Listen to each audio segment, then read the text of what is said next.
Assalamualaikum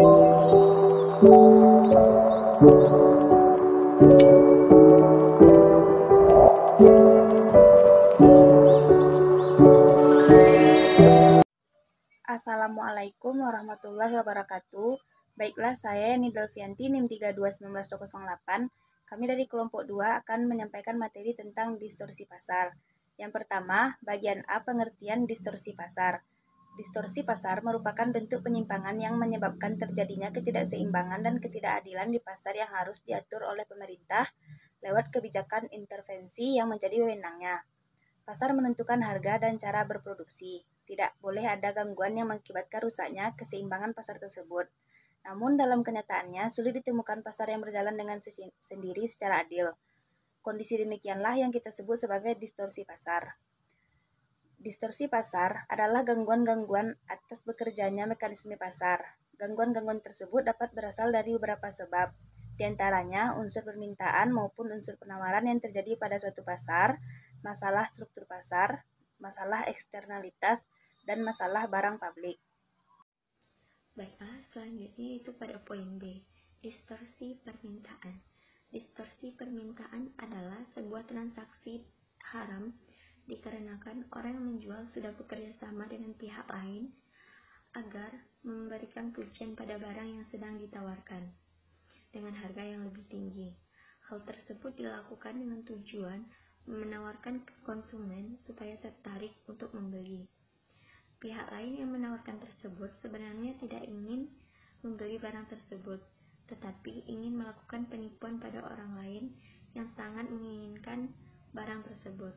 Sebelumnya, orang tersebut sudah melakukan kesepakatan dengan pihak penjual untuk melakukan pembelian dengan harga yang lebih tinggi.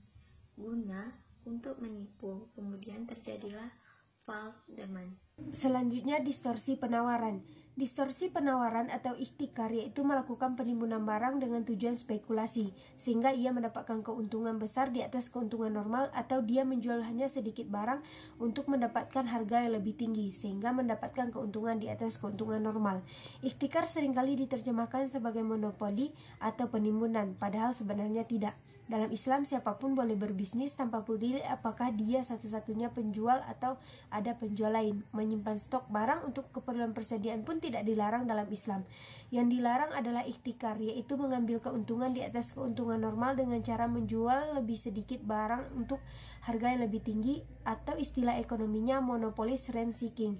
Jadi dalam Islam monopoli boleh, sedangkan monopolis rent seeking tidak boleh.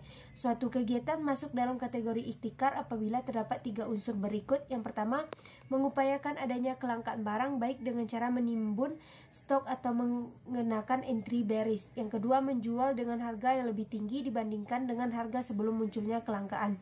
Kemudian yang ketiga, mengambil keuntungan yang lebih tinggi dibandingkan keuntungan sebelum poin 1 dan poin 2 dilakukan. Saya Ahmad Basir Rahab, NIM 32192222, akan melanjutkan materi yang tadlis.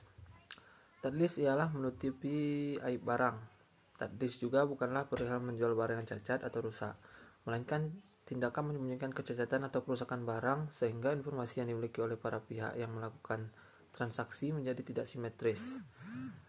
Namun tadlis bukanlah kondisi asymmetric information itu sendiri, melainkan upaya salah satu pihak yang bertransaksi untuk menyembunyikan informasi yang menyebabkan terwujudnya kondisi asymmetric information tersebut.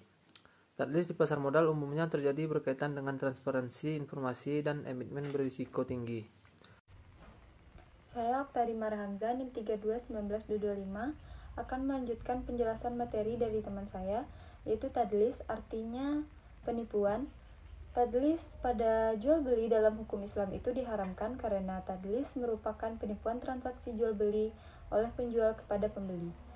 Macam-macam tadlis. Yang pertama, tadlis dalam hal kualitas, yaitu penipuan yang dilakukan oleh pihak penjual kepada pembeli terhadap mutu atau kualitas barang yang dijual.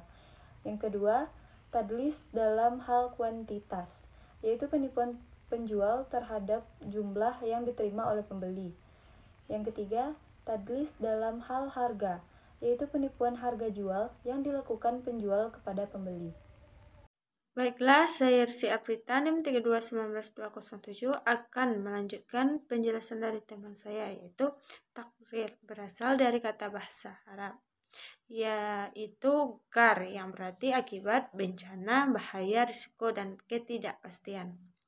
Dalam istilah fikih muamalah, takrir berarti melakukan sesuatu secara membabi buta, tanpa pengetahuan yang mencukupi. Menurut Ibnu Taimiyah, gar terjadi bila seseorang tidak tahu apa yang tersimpan bagi dirinya pada akhirnya suatu kegiatan jual beli. Dengan kata lain, gar bisa terjadi karena adanya incomplement information. I got so much motherfucking design on right now. Break it down, bring it back, make it clap. I got 3 old thoughts, new guap.